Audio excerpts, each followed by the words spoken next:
हम अपना फिजिक्स वाला पोर्शन डिस्कस करते हैं। टोटल जो पहले 13 क्वेश्चन हैं वो पेपर में, ठीक है। क्वेश्चन नंबर 1, ये वैसे डायरेक्ट न्यूटन की एप्लीकेशन है, न्यूटन ने जो समझाया वही है शायद, अगर मैं एक बार पढ़ लूँ क्योंकि पेपर तो देखा नहीं हमने। Given ray of light suffers minimum deviation in equilateral prism.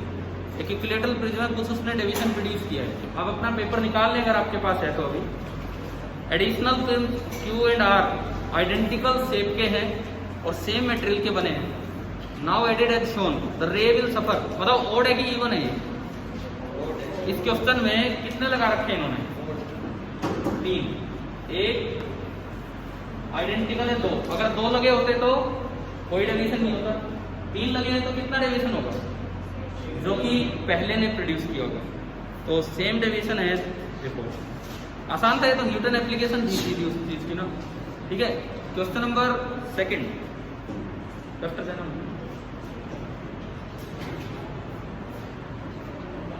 मैं तो यार बंदा हूँ इसलिए मैं दूसरा।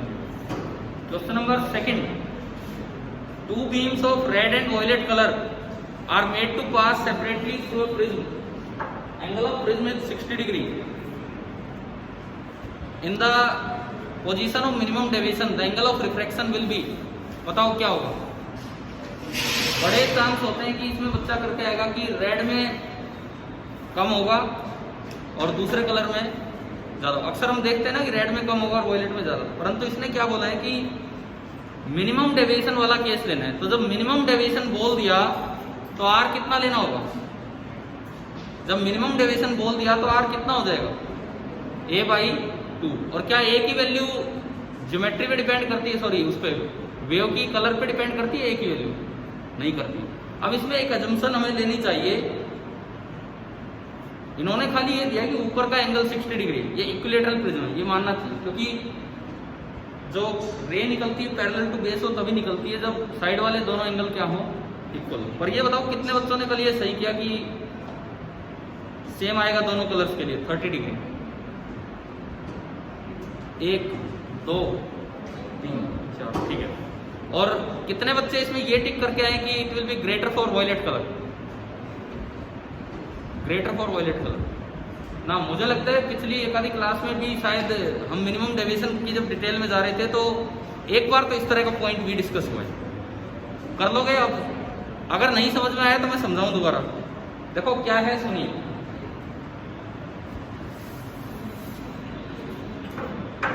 क्वेश्चन नंबर 2 हमें क्या बताता है? कैसा डस्टर है जी? देखिए इसमें यूं है कि ये कोई प्रिज्म है, ये इसका एंगल है a और मिनिमम डेविएशन का केस आपको बनाना है तो आप कोई कलर ले लो, उन कलर्स के according angle of incidence change करना होगा आपको। एंगल ऑफ इंसिडेंस अगर आप मिनिमम डेविएशन का केस चाहते हो तो हर बार ये जो लाइट है ऐसे जाएगी कि ये एंगल कितना हो जाएगा आपका? a/2। क्लियर है? ये अलग अलग कलर के लिए अलग होगा, एंगल ऑफ इंसिडेंस अलग होगा, लेकिन एंगल ऑफ रिफ्रैक्शन क्या होगा? सेम। अब जो बच्चा ये करके आया ना कि वॉयलेट के लिए ज्यादा होगा, उन्होंने क्या किया? उन्होंने अपने आप एंगल ऑफ इंसिडेंस क्या मान लिया? दोनों कलर्स का सेम।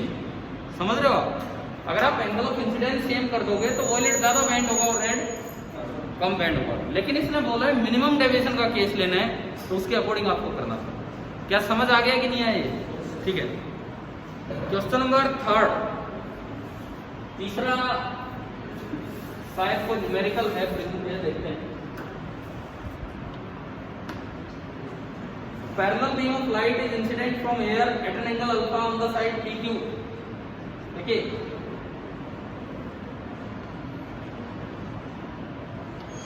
ये साइड है PQR, PQ साइड पे बीम आई है लेकिन नॉर्मल पे ऊपर की तरफ से आ रही है। जब ऊपर की तरफ से बीम आती है तो स्टैंडर्ड रिलेशन वैलिड होते हैं कि नहीं होते? R1 + R2 बराबर है, इस तरह के रिलेशन। हाँ जी संजू जी बताओ। अक्सर हम क्या लेते हैं कि नॉर्मल के नीचे की तरफ से बीम लेते हैं, बेस की साइड से। लेकिन जब कभी सवाल में बीम ऊपर से आए तो क्या नॉर्मल फॉर्मूले वैलिड है या नहीं है? R1 + R2 = 8 नहीं होते हैं, वहां पे आपको ज्योमेट्री लगानी होती है। ठीक है, वहां पे वो फॉर्मूले वैलिड नहीं होते। देखते हैं इसमें क्या होगा। इन्होंने बोला है पैरेलल बीम ऑफ लाइट, ठीक है, तो हो गया। रिफ्रैक्टिव इंडेक्स इसका दिया √2, इसका रिफ्रैक्टिव इंडेक्स आपको दे दिया √2। Light undergoes PIR in the prism at the face PR face पे PIR हुआ है when alpha has a minimum value of 45 degree. ये कह रहा है ये अल्फा दिया है, ये कहता है जब आप इसको 45 डिग्री लेते हो तब जाके बस PIR स्टार्ट हो। इट मींस ये अगर मैं डायग्राम कंप्लीट करूं तब जाके सवाल होगा। पहले बताओ टुवर्ड्स द नॉर्मल बेंड होगी या away from the normal? Away कैसे? ये एयर से प्रिज्म में आ रहा है तो किधर बेंड होगा? Towards the normal. तो ये लो भाई टुवर्ड्स द नॉर्मल। ओके, ठीक है। इसके बाद ये किधर कैसे निकालना है बताओ? अवे नहीं, सुनो, जस्ट TIR वाला केस बनाओ, जस्ट TIR बिल्कुल इसके ग्रेडियंट ऐसे निकल जाएगा। क्या डायग्राम समझ आ गया कि नहीं सभी को?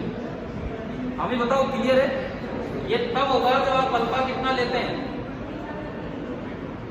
ये तब होगा जब आप अल्फा कितना ले रहे हैं 45 डिग्री। क्लियर? अब देखो, अब हमें बस ये कंप्लीट करना है।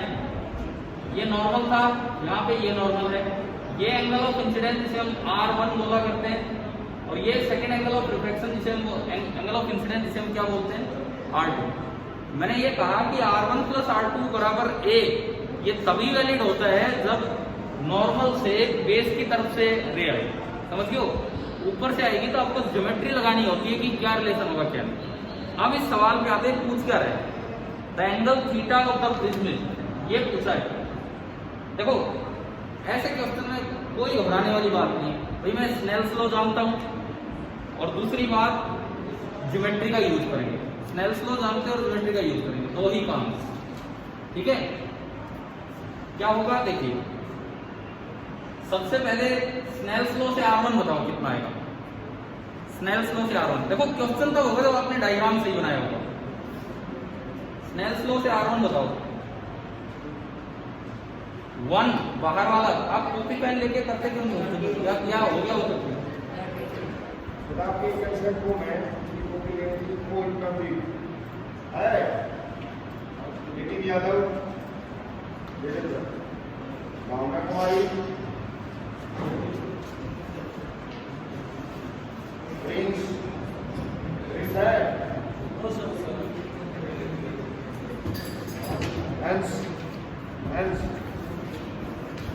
तब तक जिन बच्चों से नहीं हुआ वो स्नेल्स को लगाए। R1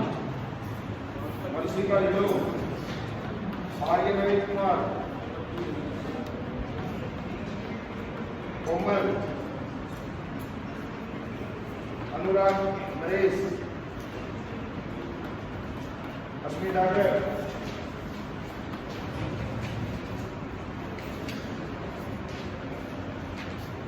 और जिसने जमा नहीं करवाया जिसने अपना कंसेंट फॉर्म जमा ही नहीं करवाया, अब करवाएगा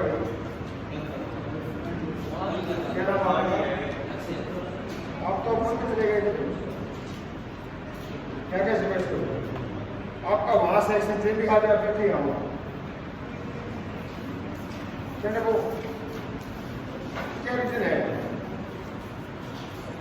ये आपने सेक्शन 3 करवा लिया ना, तो तुम यहाँ कैसे बचते हो? यहाँ से तो नाम हटा दिया आपने रजिस्ट्रेशन। आप फिर फोन पे बैठो ना, आप फोन पे जाओ।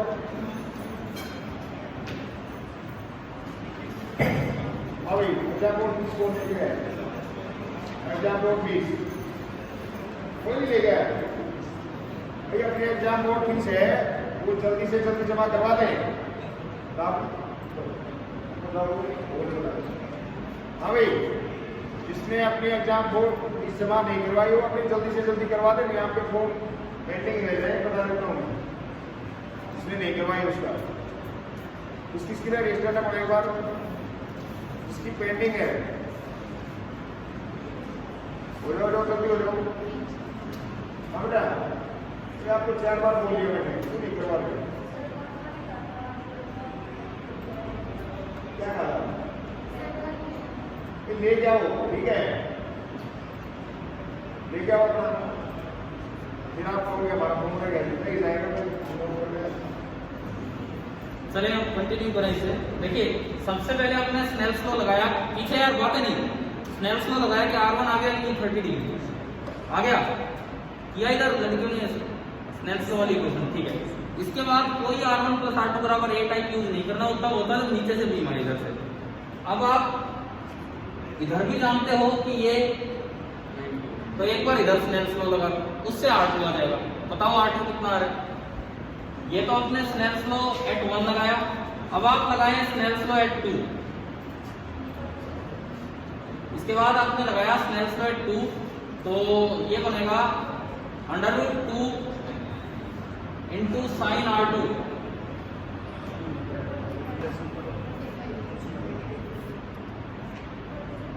Is equal to 1 into sine 90। तो यहां से अगर आप देखते हैं तो साइन R2 बराबर कितना आ गया 1/√2, तो R2 कितना आ गया 45 डिग्री। समझ आया? समझ आया यहाँ तक? तो ये आपका R2 आ गया 45 डिग्री। अब ज्योमेट्री का यूज करके एंगल ऑफ प्रिज्म निकालना है, R1 + R2 मत कर देना, ठीक है। वो तब होता है जब ये नीचे से आए और एक ही साइड डेविएशन होता है। अब बताओ कैसे, थीटा कैसे निकालेंगे?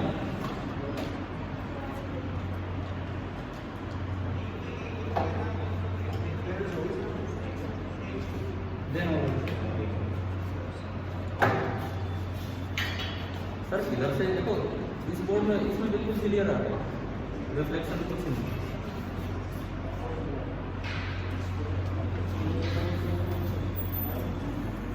देखो ये सब कुछ क्लियर है।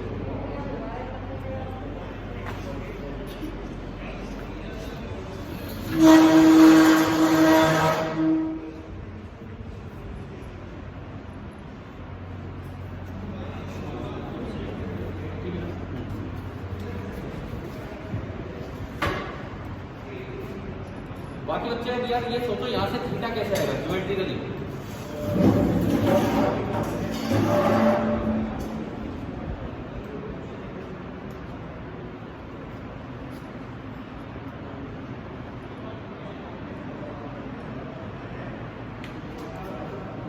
थीटा समझ आ रहा है ज्योमेट्रिकली कैसे? ये ट्रायंगल ले देखो, हाँ ठीक है, देखो इधर देखो, ये R2 कितना है आपका 45 डिग्री, तो ये नॉर्मल है, तो ये भी कितना बचेगा 45 बच गया। पीछे दिख रहा है, दिख पा रहा है।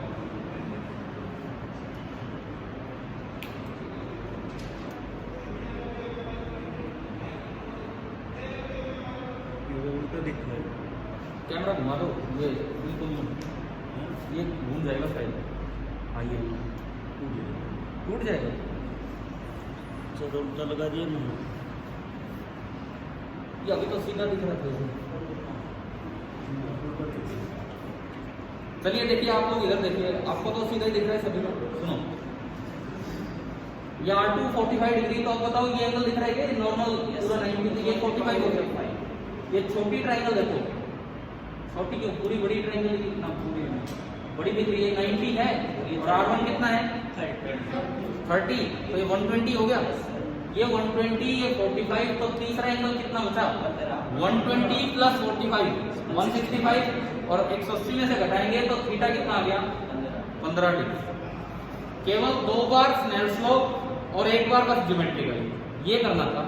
तो ये क्वेश्चन अच्छा सवाल इसलिए है कि R1 + R2 बराबर A कर देंगे तो गलत हो जाएगा, समझ लो, इनमें वो रिलेशन वैलिड नहीं है। क्या तो option A,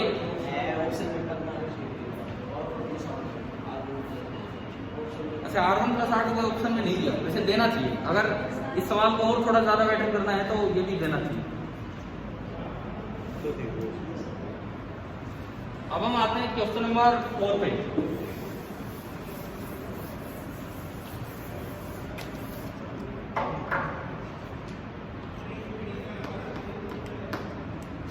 Question number 4. A beam of light consisting of red, green and blue color is incident on a right angled prism. एक राइट एंगल प्रिज्म है, इस पे ब्लू लाइट आई, इस पे ग्रीन लाइट आई एंड इस पे red light है, ये तीन ब्लू ग्रीन एंड रेड ये लाइट आ रही है। The refractive index of material of the prism, red green और ब्लू तीनों के लिए रिफ्रैक्टिव इंडेक्स दे दिया, मैं अभी नहीं लिख रहा हूं, ठीक है। द प्रिज्म विल सेपरेट, अगर कलर्स कभी भी सेपरेट करवाने हो प्रिज्म से तो दो पार्ट बनते हैं, एक वो जो बाहर निकल जाए और एक वो जिनका क्या हो जाए TIR हो जाए। तो आपको यही छांटना है कि कौन से तो बाहर निकलेंगे और किसका TIR होगा, बस ये देखना है। उसके लिए पहले आप रिफ्रैक्टिव इंडेक्स फॉर TIR निकाल लो कि प्रिज्म का रिफ्रैक्टिव इंडेक्स फॉर TIR कितना होना चाहिए। कैसे, वही काम जो अभी किया था हमने भाई, ये नॉर्मली इंसिडेंट है, कोई भी बीम लो, अभी मैं ब्लू ग्रीन रेड की बात नहीं कर रहा, कोई भी बीम नॉर्मली इंसिडेंट है तो क्या सीधी आ जाएगी कि नहीं? एंगल दिया है क्या इसमें? दे रखा है, ये एंगल कितना दे रखा है 45 डिग्री। तो यहाँ ये नॉर्मल बनाया, ये 45 तो ये भी 45, तो ये एंगल ऑफ इंसिडेंस कितना हो गया 45 डिग्री। आप वो केस निकाल लो जिसमें क्या, कितने प्रिज्म के क्वेश्चन है, सारे प्रिज्म की जा रहे हैं, पहले छह लाख तक प्रिज्म के लिए देखते हैं। सुनो भाई, ये बना हमारा डायग्राम उस एन के लिए जो डिवाइड कर देगा कि कुछ बीम इस साइड रहेंगे और कुछ बीम इस साइड रहेंगे, ठीक है। पहले ये एन निकाल लो, मान लो एन है, स्नेल्स लॉ यहाँ लगाया, ये एंगल 90, स्नेल्स लॉ लगाना जानते हैं आप, यहाँ पे क्या इक्वेशन बनेगी, n into sine 45 degree is equal to 1 into sine 90, sine 45 1/√2, तो n by √2 is equal to 1 और n इज √2, √2 कितना होता है 1.414, ठीक है।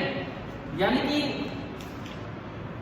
अब आप बताओ, इससे ज्यादा रिफ्रैक्टिव इंडेक्स जिस कलर के लिए होगा वो बाहर निकलेगा या वो TIR हो जाएगा, TIR, क्योंकि जितना डेंसर ये होगा उसके उतने ही चांसेस रहेंगे TIR के। तो इसमें देख के बताओ, एक रेड का दे रखा है 1.39, रेड बाहर निकलेगा कि नहीं निकलेगा, यानी कि रेड कलर तो बाहर आया होगा। ग्रीन का है 1.44 नहीं निकलेगा, इससे उधर ग्रीन अंदर ही रह गया, और ब्लू का है 1.47, ब्लू भी अंदर, यानी कि इसने रेड को ब्लू और ग्रीन से सेपरेट। समझ में आया सेपरेशन वाले क्वेश्चंस कैसे करने होते हैं? ऐसा कौन सा ऑप्शन है? पहला ही ऑप्शन है। कितने बच्चे सही करके आ पाए पेपर में? 2 बस। हमने यार पीछे लाइन से ना कुछ लेक्चर प्रिज्म पे ही लिए थे, इसलिए कुछ दिनों में इवन मैं जैसे कल नहीं आ रहा था तो मैंने परसों भी प्रिज्म पे लेक्चर लिया था शाम को, इसकी वीडियो रिकॉर्डिंग भी डाल दी थी अगर किसी ने अटेंड नहीं किया हो तो। क्वेश्चन नंबर 5, 5वें सवाल पे चलते हैं। अ लाइट रेज इंसिडेंट, ये अगेन वैसे ही लग रहा है, तो केवल Snell's law and geometry. Question number 5वां देखिए, a light rays incident perpendicular to one face of a 90 degree prism. ये एक राइट एंगल प्रिज्म है, ठीक है, और ये 45 डिग्री पे है, यहां से बीम आती है, ये इन्होंने डायग्राम दिखाई रखा है, पूरा डायग्राम ही दिखा दिया है। ये पूछता है the angle of reflection is 45 degree. We conclude that the refractive index is a light ray incident perpendicular to one face of a 90 degree prism, ठीक है, TIR हो गया उसका। The angle of reflection is 45 degree, ये कह रहा है कि यहाँ पे जो एंगल ऑफ रिफ्लेक्शन है वो 45 डिग्री है। तो आपको बताना है कि म्यू कितना, ये अभी किया था, जस्ट अभी पिछला ही सवाल था। आप वो वाला केस निकाल लो जिसमें जस्ट TIR हो, इसमें मत जाओ, आप वो वाला केस निकालो जिसपे जस्ट क्या हो TIR, समझे ना। उस पे जो आप स्नेल्स को लगाएंगे तो अभी निकल के आया था रिफ्रैक्टिव इंडेक्स √2 आया था कि नहीं आया था। तो TIR कब होगा? जब ये और भी डेंसर हो, यानी कि √2 से सेम है पिछला क्वेश्चन और ये क्वेश्चन। अगर किसी को पिछला समझ आ गया था तो ये भी हो जाएगा। अब ये किस किस का होगा, तो फिर पिछला भी होना चाहिए था, ठीक है। चलिए ठीक है, अच्छी बात है। अभी आ गया ना समझ में सेपरेशन और TIR वाला केस। उसके बाद देखें क्वेश्चन नंबर 6, ये तो डायरेक्ट ग्राफ पूछ लिया। अब इसमें कंफ्यूजन नहीं है हमें, कंफ्यूजन तब होता है जब दो ग्राफ की शेप एक जैसी सी दिख रही होती, फिर पता नहीं कैसे आइडेंटिफाई करते, फिर कुछ और देखते पैराबोला नहीं और इस तरह से। अब तो एक ही शेप है ऐसी, आई के साथ डेविएशन की शेप हमें याद है, इसी टाइप का होता है नहीं। ये तो बहुत आसान, सबसे आसान सवाल हम बोल सकते हैं। तो पहले 6 क्वेश्चन तो डायरेक्ट रिफ्रैक्शन, रिफ्लेक्शन या जो भी है प्रिज्म का है, मोनोक्रोमेटिक लाइट का है ना, एक कलरफुल आया था blue green red. Question number 7, rainbow जो बनता है तो light from the sun on the water droplet undergo, सबसे पहले तो क्या होता है डिस्पर्जन, और फिर दूसरे फेज पे रिएक्शन। तो इसने यही पूछा है कि खाली होता है तो दोनों होते हैं। ये तो यार मुझे लगता है सबको पता ही था, है ना। Question number 8, the sky would appear red instead of blue if, अभी ब्लू क्यों दिखता है स्काई, स्कैटरिंग क्यों दिखता है, अब इसके ऑप्शन देखने पड़ेंगे। Atmospheric particle scatter blue light more ना, तब तो ब्लू दिखेगा। Atmospheric particle scatter all colours equally, तब कैसा दिखेगा white. Atmospheric particle scatter red light more, हाँ तब रेड दिखेगा। सन वाज मच हॉटर, उससे कुछ नहीं होगा। आगे ना ये तो समझ सी हो गया। अब आए कुछ ये ह्यूमन आई पे, आप बता रहे थे कि टेस्ट में ऑप्टिकल इंस्ट्रूमेंट नहीं है सिलेबस में, केवल ह्यूमन आई है। तो अगर ऑप्टिकल इंस्ट्रूमेंट होता भी है तब भी माइक्रोस्कोप टेलीस्कोप पे कम चांस रहते हैं, इन पे ज्यादा आते हैं। Question number 9, the near point and far point of a person are 40 centimetre and 250 centimetre respectively. दोनों दे दिए, दोनों में डिफेक्ट है। नियर पॉइंट 40 सेंटीमीटर पे है, होना 25 पे चाहिए, और फार पॉइंट इन्फिनिटी में होना चाहिए 250 पे। Determine the power of the lens he or she should use while reading a book kept at a distance of 25 centimetre. अब ये बताओ उसे बुक पढ़नी है 25 सेंटीमीटर पे और उसका फार पॉइंट है 40 पे, तो कौन सा करेक्शन करना है, हाइपरमेट्रोपिया की मायोपिया। वो एक बुक पढ़ना चाह रहा है 25 सेंटीमीटर पे रख के और उसका नियर पॉइंट 40 सेंटीमीटर पे है, तो कौन सा करेक्शन करना है। हाइपरमेट्रोपिया के लिए कॉन्वेक्स लेंस लगाना होता है कि कॉनकेव, कौन सा कॉन्वेक्स, ठीक है। तो उससे तो कुछ हुआ ही नहीं, चारों की पॉजिटिव दे रखी। ऑप्शन में चारों की पावर क्या दी हुई है, पॉजिटिव। मैं सोच रहा था कि अब तक उससे आधे ऑप्शन रिजेक्ट हो जाए, नहीं हो पाए, क्योंकि कॉन्वेक्स लेंस की पावर पॉजिटिव होती है, परंतु यह सबकी पॉजिटिव है। तो आपको जस्ट लेंस इक्वेशन लगानी है और कुछ नहीं करना है इसमें। देखिए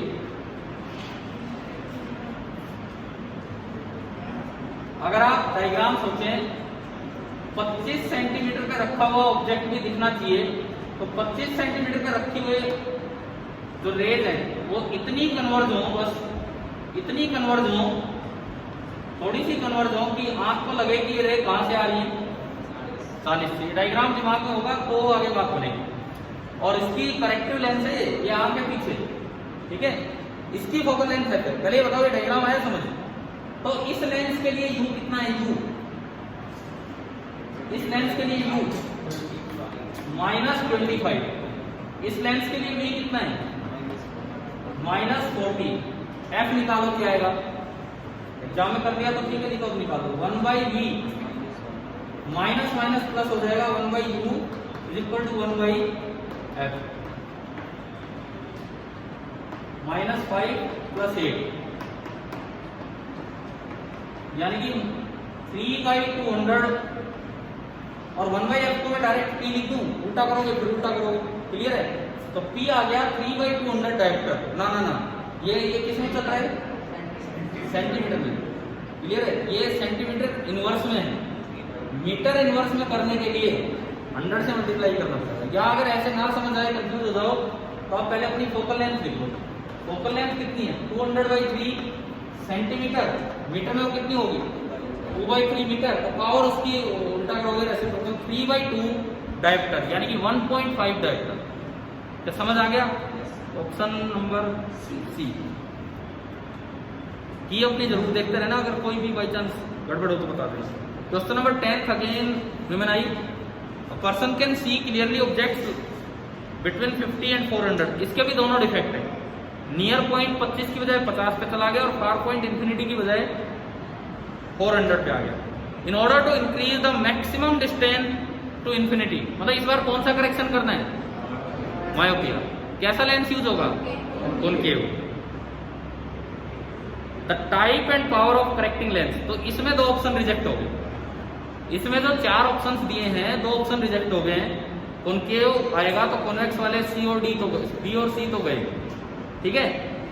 अब मायोपिया में तो आपको याद होना चाहिए एक चीज, एक डायरेक्ट फॉर्मूला था कि focal length is equal to -x।